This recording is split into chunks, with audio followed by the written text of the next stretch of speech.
It seemed very important from the start to have her engaged and involved and interested in the royal politics. I know those men and how they plot in their secret councils when I've been sent away. This is a long road, and it's a long learning process, and you don't just get everything all at once. The events of episode 2 domino into everything that's going to happen from there. Your father loves you. He chose you for his heir.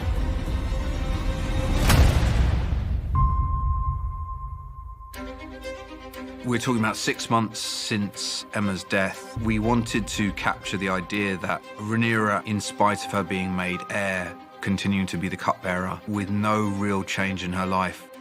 So everyone kind of resents her, and they question her, and they belittle her. So it's a bit confusing, I think. She feels very small. She still has to study at her dad's feet, and that doesn't mean that she suddenly has a voice at the council, and I think that all that stuff is really important for the kind of gradual evolution of Rhaenyra's character. I only meant that we should at least... Perhaps there's some better use for the princess's talents. Why don't you take the princess to see about the new Kingsguard posting, Lord Commander? A fine idea, Your Grace.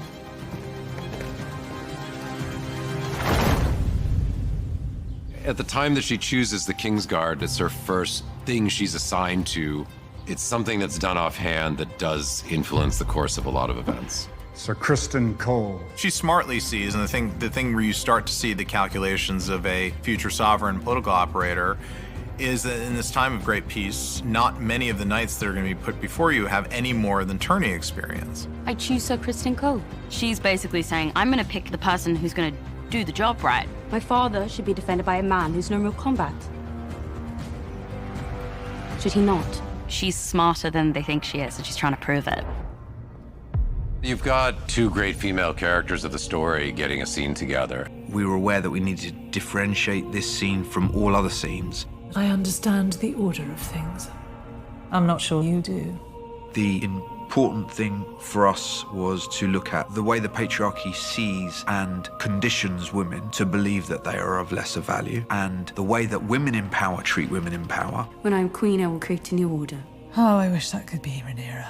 But the men of the realm already had their opportunity to appoint a ruling queen at the Great Council, and they denied it. They denied you, Princess Rhaenys. There's something in Rhaenys that actually, it perversely wants to cling to this idea that it is just that the status quo is fundamentally sexist and that the patriarchy cannot be touched.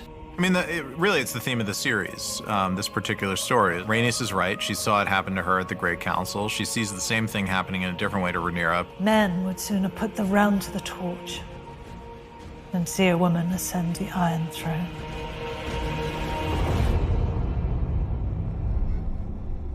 Viserys was kind of hoping the Daemon problem had gone away. Of course, that's not really realistic.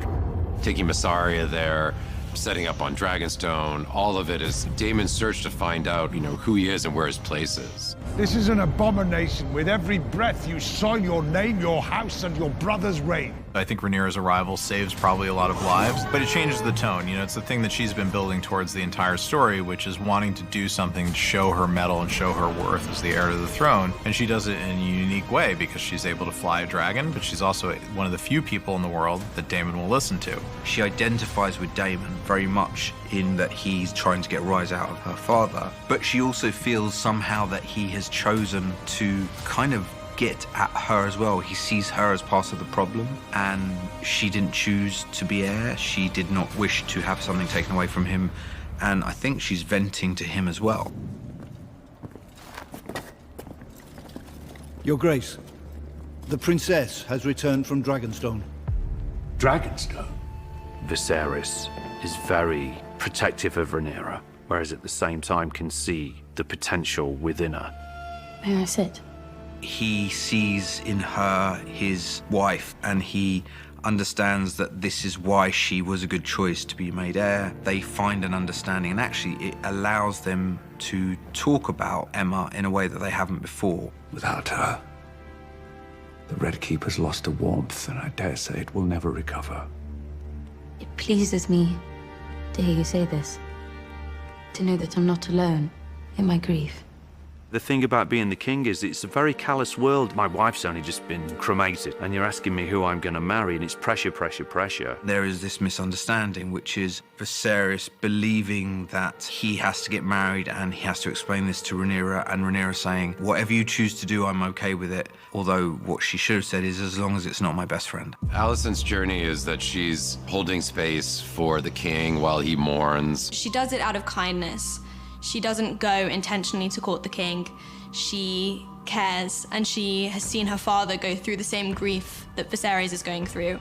For Viserys, it's having someone who genuinely cares without having an ulterior motive of trying to get closer to him. And for Alicent, it's just someone to be with where she feels comfortable and not overlooked. We really needed to take our time to show not only the courtship of Viserys and Alicent, but also the political maneuverings to make it happen, and to understand that Viserys is choosing her kind of against his own self-interest in many ways. I intend to marry the Lady Alicent Hightower.